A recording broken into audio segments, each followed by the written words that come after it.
Welcome students, आज के हमारे इस लेक्चर में हम एक्सरसाइज 2.2 के क्वेश्चन नंबर 2 का 6th पार्ट सॉल्व करेंगे और ये हमारे इस क्वेश्चन का लास्ट पार्ट है। तो चलिए फिर शुरू करते हैं। Find the quadratic polynomial the sum and product of whose zeros are 4 and 1 respectively. Students, यहां पर हमें एक ऐसे क्वाड्रेटिक पॉलिनोमियल की फॉर्मेशन करनी है जिनके जीरोस का सम है 4 और उनके जीरोस का प्रोडक्ट होना चाहिए 1। तो अब सबसे पहले ये देखते हैं कि हमें एक क्वाड्रेटिक पॉलिनोमियल बनाने के लिए किन चीज़ों की रिक्वायरमेंट होती है। तो स्टूडेंट्स, अगर हम यहाँ पर एक क्वाड्रेटिक पॉलिनोमियल के जनरल एक्सप्रेशन को देखें तो वो होता है ax² + bx + c। यहाँ पर x तो एक वेरिएबल है, बट अगर मैं किसी तरीके से यहाँ पर हमारे इस क्वेश्चन में a b c यानी कि तीनों कॉफिशिएंट्स की वैल्यू निकालूं तो तीनों की वैल्यू अगर मैं इस जनरल एक्सप्रेशन में पुट कर दूं तो मेरा क्वाड्रेटिक पॉलिनोमियल रेडी हो जाएगा। तो देखते हैं कैसे फाइंड आउट की जाए कॉफिशिएंट्स की वैल्यू। स्टूडेंट्स, गिवन क्या है हमें यहाँ पर जीरोस का सम गिवन है 4 और उनका प्रोडक्ट गिवन है 1। सम और प्रोडक्ट गिवन है, जीरोस के बारे में कुछ नहीं बताया गया। चलिए लेट कर लेते हैं कि हमारे इस क्वाड्रेटिक पॉलिनोमियल के जीरोस हैं अल्फा एंड बीटा, यानी कि एक जीरो है अल्फा और दूसरी जीरो है बीटा। अब गिवन क्या है, जीरोस का सम गिवन है 4, तो करते हैं जीरोस का सम अल्फा प्लस बीटा, दोनों को सम किया इज इक्वल टू क्या है 4, और प्रोडक्ट गिवन है 1, तो बहुत सिंपल है, अल्फा मल्टीप्लाई बीटा, प्रोडक्ट कर दिया और इसकी वैल्यू इक्वल है 1 के। अब यहां से तो दोस्तों अल्फा बीटा यानी कि जीरोस के बीच में कुछ रिलेशंस देखने को मिल रहे हैं, बट मैं तो ए बी सी की वैल्यू निकालना चाहता हूं, कोएफिशिएंट्स की वैल्यू निकालना चाहता हूं। ये कैसे निकालें? तो स्टूडेंट्स, हमने जीरोस और कोएफिशिएंट्स के बीच में भी तो कुछ रिलेशन स्टडी किए थे। उसमें से पहला रिलेशन था सम ऑफ जीरोस का, जिसमें हमने देखा था कि जब हम एक क्वाड्रेटिक पॉलिनोमियल के जीरोस का सम कर दें यानी कि अल्फा प्लस बीटा करें तो इसकी जो वैल्यू होती है वो इक्वल होती है -b/a के इक्वल। एंड सिमिलरली अगर हम एक क्वाड्रेटिक पॉलिनोमियल के दोनों जीरोस का प्रोडक्ट कर दें यानी कि अल्फा मल्टीप्लाई बीटा, वो इक्वल होता है c/a के। तो दोस्तों, अब मजेदार चीज देखिए, अगर मैं फर्स्ट कॉलम को देखूं, देखिए मैंने यहां बॉक्स मार्क किया है। सबसे पहले मैंने लिखा था कि अल्फा प्लस बीटा की वैल्यू है 4, अब मैंने लिख दिया कि अल्फा प्लस बीटा की वैल्यू है -b/a। अब अगर दोनों को कंपेयर किया जाए, इक्वेट किया जाए, तो -b/a की वैल्यू आ रही है 4 के इक्वल। देखा दोस्तों, यहां पर अब हमारे पास कोएफिशिएंट्स के बीच में रिलेशंस देखने को मिल रहे हैं। सिमिलरली अगर हम सेकंड कॉलम में देखें तो अल्फा मल्टीप्लाई बीटा की वैल्यू है 1, बट मैंने लिखा कि अल्फा मल्टीप्लाई बीटा की वैल्यू तो c/a की इक्वल होती है। अगेन दोनों को इक्वेट कीजिए तो c/a की वैल्यू आ रही है 1।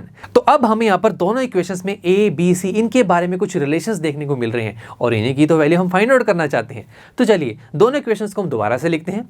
फर्स्ट इक्वेशन में अगर मैं यहाँ पर क्रॉस मल्टीप्लाई ऑपरेशन लगा दूं तो यहाँ पर -b की वैल्यू क्या आ जाएगी 4a, राइट। एंड सिमिलरली अगर हम c/a इज इक्वल टू 1 जो कि सेकंड इक्वेशन है, यहां पर क्रॉस मल्टीप्लाई ऑपरेशन लगाएं तो c की वैल्यू आ जाएगी a।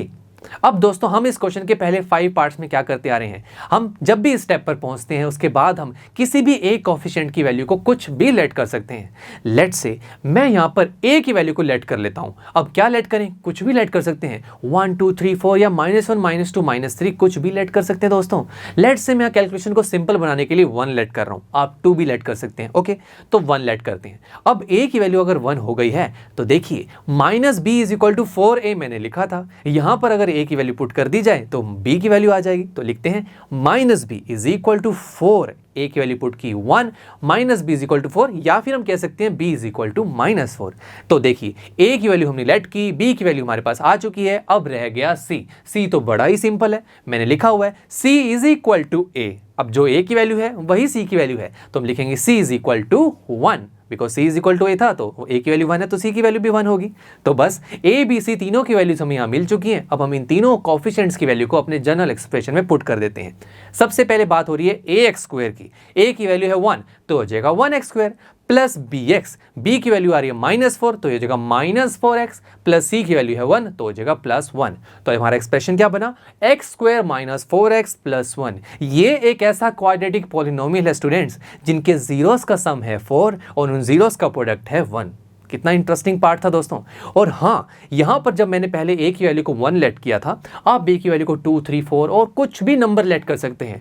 हाँ, बट लास्ट में जो आपके पास क्वाड्रेटिक पॉलिनोमियल आएगा वो आपको कुछ और तरीके का दिखेगा, बट उस क्वाड्रेटिक पॉलिनोमियल में भी यही कंडीशन सेटिस्फाइड होगी कि उनके जीरोस का सम 4 होगा और प्रोडक्ट 1 होगा, और यही हम चाहते हैं। तो ऐसे करते करते आप इनफाइनाइट क्वाड्रेटिक पॉलिनोमियल्स बना सकते हैं जो हमारी गिवन कंडीशन को सेटिस्फाई कर जाए।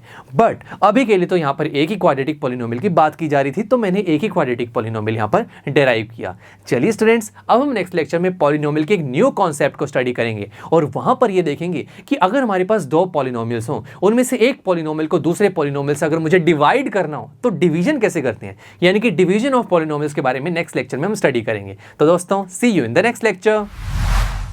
आई एम श्योर स्टूडेंट्स, आपको ये लेक्चर काफी पसंद आया होगा और ऐसे ही मजेदार तरीके से अपने हर एक कॉन्सेप्ट क्लियर करने के लिए डाउनलोड कीजिए PU Stack ऐप को, जहां पर आपके पास और भी बहुत सारे ऑप्शंस होंगे, जैसे कि back exercise solutions, tip videos, sample papers and much more. So what are you waiting for? Download the app now.